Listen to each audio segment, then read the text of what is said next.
پاکستان کے حالات کچھ اچھے نہیں ہیں کسی بھی حوالے سے، معاشی، سماجی، سیاسی، لا اینڈ آرڈر کی سچویشن خراب ہے۔ کچے پکے کے ڈاکو جو ہیں کھلے ہاتھ ان کو ملے ہوئے ہیں۔ پاکستان کی وہ سچویشن ہے کہ سامنے سمندر ہے اور پیچھے کھائی ہے۔ پاپولسٹ فاشسٹ قسم کی تحریک ہے جو رجعت پسند ہے، جو اس ملک پر بلا شرکت غیر حکومت کرنا چاہتی ہے، اور اس کا نام ہے تحریک انصاف، اور اس کا سرغنہ جو ہے وہ عمران خان ہے۔ عمران خان نے جو اپنا چہرہ قوم کے سامنے رکھا تھا، یا دنیا کے سامنے رکھا تھا، یا اسٹیبلشمنٹ کے سامنے رکھا تھا، حقیقت اس سے بہت مختلف تھی، بہت دور تھی۔ اس وقت سب کو معلوم ہے کہ پاکستان کے حالات کچھ اچھے نہیں ہیں، مطلب کسی بھی حوالے سے، معاشی، سماجی، سیاسی، سب طرف جو ہے آپ سمجھ لیں کہ بحران ہی بحران ہے۔ اس کے علاوہ مزاحمتی تحریکیں چل رہی ہیں۔ آپ کو معلوم ہے ابھی آزاد کشمیر میں کیا ہوا، لا اینڈ آرڈر کی سچویشن خراب ہے، کچے پکے کے ڈاکو جو ہیں کھلے ہاتھ ان کو ملے ہوئے ہیں۔ لیکن یہ سب علامتیں ہیں ایک بہت ہی ڈیپ سیٹڈ پرابلم کی، ایک جس کی ہمیں گہرائی میں جا کے اس کی جڑ تک پہنچنا ہوگا۔ لگتا ایسے ہے اس وقت کہ پاکستان کی وہ سچویشن ہے کہ سامنے سمندر ہے اور پیچھے کھائی ہے۔ تو اصل میں اگر ہم اس کو غور سے دیکھیں تو یہ ایک لڑائی ایک دو قوتوں کے درمیان ہے۔ ایک طرف وہ روایتی قوتیں ہیں، جاگیردار ہیں، سرمایہ دار ہیں، سیاسی پیر ہیں، جو روایتی سیاستدان ہیں جنہوں نے اس ملک پہ 76 سال تک حکومت کی ہے، جس میں سیاسی پیر، خان، سردار، یہ سب لوگ شامل ہیں۔ اس کی نمائندگی جو ہے وہ اس وقت کی جو کوئلیشن گورنمنٹ ہے، جو PDM-1 PDM-2 جس کو ہم کہتے ہیں، وہ کر رہی ہے۔ دوسری طرف ایک پاپولسٹ، آپ سمجھ لیں فاشسٹ قسم کی تحریک ہے جو رجعت پسند ہے، جو اس ملک پر بلا شرکت غیر حکومت کرنا چاہتی ہے، اور بہت لمبے عرصے تک حکومت کرنا چاہتی ہے، اور اس کا نام ہے تحریک انصاف، اور اس کا سرغنہ جو ہے وہ عمران خان ہے۔ اچھا، بہت سے لوگ کہتے ہیں کہ اس کے پیچھے یہودیوں کا ہاتھ ہے، یا یہودی ایجنٹ ہیں، یا جو بھی یہ کہتے ہیں، مجھے نہیں معلوم کہ وہ درست ہے یا نہیں۔ لیکن بات یہ ہے کہ جو آپ کے اپنے اندر انتشار ہوتا ہے، آپ کے اندر اختلافات ہوتے ہیں، آپ کے اندر ایک کوہیژن نہیں ہوتی آپ کی قوم کی، تو پھر باہر کی قوتیں بالکل اس سے فائدہ اٹھاتی ہیں، اٹھا سکتی ہیں، اور ضرور اٹھاتی ہیں۔ تو دراصل اگر ہم دیکھیں کہ اس کی بنیاد تو دراصل اسٹیبلشمنٹ نے ڈالی تھی نا، یہ آپ کو بھی معلوم ہے، مجھے بھی معلوم ہے، اور اس کی وجہ جو مجھے سمجھ آتی ہے وہ یہ ہے کہ وہ جو دو بڑی پارٹیاں پہلے سے تھیں، میرا مطلب ہے پیپلز پارٹی اور PMLN، وہ آئی تو اسٹیبلشمنٹ کی مدد سے ہی تھی، ان کی ہی سپورٹ سے، لیکن پھر ایٹ سم پوائنٹ ان کے اختلافات ہوئے، اور پھر انہوں نے پہلے دبے زبان میں اور بعد میں کھلم کھلا برملا اسٹیبلشمنٹ پر تنقید شروع کی۔ تو اس سے ان کو خیال آیا کہ اب ایک تیسری قوت کو لانچ کرنا چاہیے جو ان دونوں کے سامنے کھڑی ہو، یا ان دونوں کو سائیڈ لائن کر سکے، اور اس کے لیے عمران خان کا انتخاب کیا گیا۔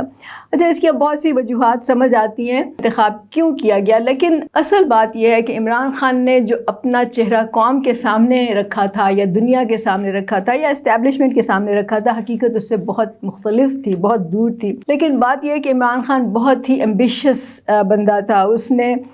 وہ ہینڈسم بھی تھا، مقبول بھی تھا، ایک ہیرو بھی تھا، اور اس کی انگریزی بھی اچھی بولتا تھا، اس کے تعلقات بھی تھے مغربی ممالک میں بڑے بڑے لوگوں سے، طاقتور سے، اور اس نے اپنے آپ کو ایک نہایت ہی امین، ایماندار اور محب وطن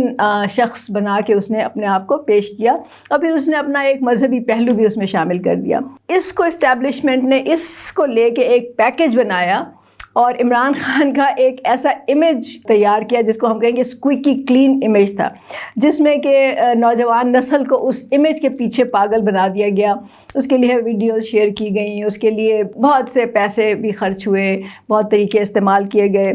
اور ایک پرسنالٹی کلٹ وجود میں آیا۔ مطلب بجائے اس کے کہ وہ ایک سیاسی باشعور تحریک بنتی، وہ ایک پرسنالٹی کلٹ بن گیا جو کہ عمران خان کے کہنے پہ کچھ بھی کر سکتا تھا۔ بات یہ ہے کہ اسٹیبلشمنٹ کو یا تو عمران خان کی کچھ جو خامیاں تھیں اس کے کیریکٹر میں یا اس کی ذات میں، وہ ان کو پتہ نہیں چلی، یا انہوں نے اس کو جان بوجھ کے نظر انداز کر دیا، کیونکہ وہ کسی بھی صورت میں وہ ایک تیسری قوت لانا چاہتے تھے۔ تو بات یہ ہے کہ جو وہ خامیاں تھیں وہ کیا تھیں؟ وہ اس کا انات، تکبر، ہٹ دھرمی، غیر جمہوری رویہ، کسی کی بات نہ سننا نہ ماننا، اپنی ہی بات کرنا، اور سب سے بڑھ کر یہ کہ جو اس میں ایک خود غرضی کا پہلو ہے کہ وہ کچھ بھی کر سکتا ہے اپنے مقاصد حاصل کرنے کے لیے، تو وزیر اعظم بننے کے لیے وہ کچھ بھی کر لینا تھا، چاہے اس میں لوگوں کو استعمال کرنا ہو، چاہے وہ جھوٹے بیانیے ہوں، چاہے وہ مذہب کا استعمال ہو، وہ اس کے لیے تیار تھا۔ تو یہ پورا پیکیج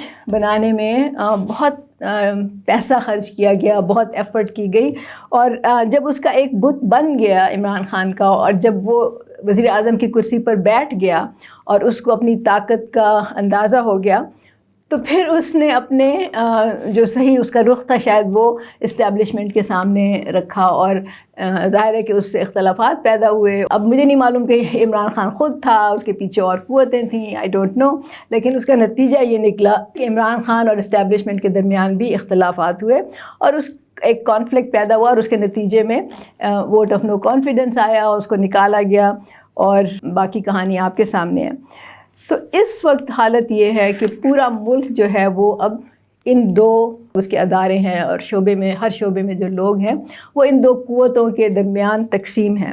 ایک طرف وہ روایتی قوتیں ہیں، جاگیردار، سرمایہ دار، سیاسی پیر، جو بڑا ایک امیر بزنس طبقہ ہے، وہ اس میں شامل ہیں، اور ایک طرف ان کی اپنی بقا کی جنگ ہے، وہ چاہتے ہیں کہ اس ملک پہ ان کی اجارہ داری پہلے کی طرح قائم رہے، اور دوسری طرف ایک پاپولسٹ فاشسٹ تحریک ہے جو کہ اس ملک پر نہ صرف کہ بلا شرکت غیر حکومت کرنا چاہتی ہے، بہت لمبے عرصے تک حکومت کرنا چاہتی ہے، اور وہ اس کے لیے کچھ بھی کرنے کو تیار ہے۔ تو اب سوال یہ پیدا ہوتا ہے کہ کیا عمران خان یہ اپنی اسٹریٹ پاور کے زوم میں یہ کر رہا ہے؟ کیا اس کو لگتا ہے کہ اگر اس نے کہا تو لوگ اس کی کال پہ سڑکوں پہ نکل آئیں گے؟ میرا خیال ہے ایسا نہیں ہے، کیونکہ وہ ہم نے دیکھ لیا جب وہ اس کو نکالا گیا تو اس کے بعد جو کچھ بھی ہوا اس ملک میں، اس میں شاید پورے ملک میں جو 24 کروڑ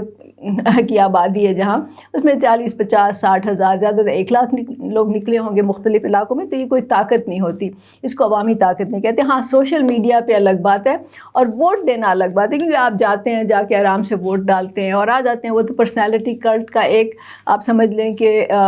ایکسپریشن تھا اس کا۔ تو اسی طرح سے جو اس کے آزاد امیدوار جیتے وہ اسی وجہ سے جیتے۔ اب اس وقت صورتحال یہ ہے کہ پاکستان کی ملک کی باغ ڈور کسی کے بھی ہاتھ میں مضبوطی سے نہیں ہے۔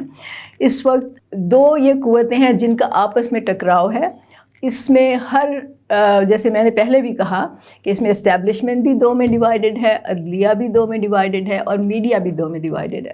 اگر ایک جو فورس ہے وہ کچھ کرنا چاہتی ہے، دوسرا اس کے بالکل اپوزٹ کر کے اس کو رد کر دیتا ہے، اور اس سے جو ہے وہ سیاسی ایک عدم استحکام شامل ہو رہا ہے۔ اچھا، جہاں تک عوام کا تعلق ہے، ان میں سے کچھ تو ظاہر ہے کہ کچھ تو ہیں جو کہ ایک فورس کے ساتھ ہیں، کچھ دوسری فورس کے ساتھ ہیں، لیکن میں سے اکثر لوگ جو ہیں وہ اس وقت سائڈ پہ کھڑے ہیں، مطلب وہ اپنا سٹیک اس میں نہیں ڈال رہے، کیونکہ انہیں پتہ ہے کہ ان دونوں میں سے کسی نے کچھ ان کے لیے نہیں کرنا۔ ایک سائڈ کو تو وہ بہت سالوں سے آزما چکے ہیں، دوسری سائڈ جو ہے جو ایک پاپولسٹ موومنٹ ہے، اس کو انہوں نے تھوڑے ہی عرصے میں جان لیا ہے کہ انہوں نے کیا کیا ہے اس ملک کے ساتھ اور ان کے عزائم کیا ہیں۔ تو اس وقت وہ بالکل بھی کسی کی سائڈ لینے کو تیار نہیں ہے۔ تو بات یہ ہے کہ اگر یہ مسئلہ ایسے ہی چلتا رہا تو ہمیں نہیں معلوم کہ پاکستان اپنی 100 سالہ سالگرہ جب اس کی ہوگی تو وہ کس حالت میں ہوگا، کس شیپ میں ہوگا، اس کی کیا صورت ہوگی اس وقت۔ تو اس وقت ایک ہی راستہ ہے، اور وہ راستہ یہ ہے کہ ایک ایسی، اور یہ میری آپ بات لکھ کے رکھ لیں جو میں آپ کو کہہ رہی ہوں، کہ اس وقت بھی اب اگر ایک عام لوگوں کی سیاسی منظم متحد تحریک نہ چلی، اگر اس میں اب بھی لوگوں نے شرکت نہ کی اور ان کو سیاسی شعور نہ آیا، انہوں نے ہمت اور جرأت نہ کی، تو مجھے نہیں پتا کہ مستقبل میں کیا ہوگا۔ اس وقت جو ضرورت ہے وہ ایک ترقی پسند، روشن خیال جو تحریک کی، جو منطق پہ مبنی ہو، جو پاکستان کو ترقی کی طرف لے کے جا سکے، خوشحالی کی طرف لے کے جا سکے، اس کی ضرورت ہے۔ برابری پارٹی پاکستان دراصل ایسی ہی ایک تحریک ہے، یہ سیاسی پارٹی ہے لیکن باقی پارٹیوں سے بہت مختلف ہے۔ اس میں عام لیڈر جو ہیں وہ خود وہ لیڈر بن سکتے ہیں، لیکن وہ اپنے آپ کو لیڈر بننے کا اہل تو ثابت کریں نا، کچھ کر کے تو دکھائیں، وہ سامنے تو آئیں، کچھ بات کریں، کچھ جذبہ دکھائیں، پھر یہ ہو سکتا ہے۔ تو بات یہ کہ یہ تحریک تبھی کامیاب ہوگی جب اس میں نوجوان، مرد، عورتیں، بوڑھے اور زندگی کے ہر شعبے سے تعلق رکھنے والے لوگ اس میں شامل ہوں گے، جذبے سے شامل ہوں گے، اس کو اپنا سمجھ کے اس کو اون کریں گے اور اس کے لیے قربانی دینے کے لیے بھی تیار ہوں گے۔ تو یہ تحریک تخریب کاری کے لیے نہیں ہوگی، سڑکوں پہ نکلنے کے لیے نہیں ہوگی، بلکہ یہ اگلے الیکشن کی تیاری کے لیے ہوگی۔ اس کے لیے پارٹی کا پیغام گھر گھر پہنچانا ہوگا، ملک کے طول و عرض میں پہنچانا ہوگا، جہاں پہ کہ لوگ بات کرنا شروع ہوں پارٹی کے بارے میں، گھر گھر میں، محلے محلے میں پارٹی کی تنظیمیں بنیں، ڈسکشنز ہوں، اور اس میں مڈل کلاس کے ان لوگوں کی اشد ضرورت ہے جو حالات کو سمجھتے ہیں، جو اس ملک میں کچھ کرنا چاہتے ہیں، جس میں تھوڑا بہت انقلابی جذبہ ہے، جو ملک میں تبدیلی لانا چاہتے ہیں، مثبت تبدیلی لانا چاہتے ہیں۔ اور اس کے لیے ہمیں ہر واک آف لائف سے لوگ چاہیے، مطلب پروفیشنلز چاہیے، جس میں ڈاکٹرز ہیں، وکیل ہیں، انجینئرز ہیں، آئی ٹی پروفیشنلز ہیں، ٹیچرز ہیں، اس میں کاروباری لوگ چاہیے آپ کو، اس میں ادیب چاہیے، شاعر چاہیے، تھنکرز چاہیے، آرٹسٹ چاہیے، اس میں مزدور چاہیے، کسان چاہیے، ہر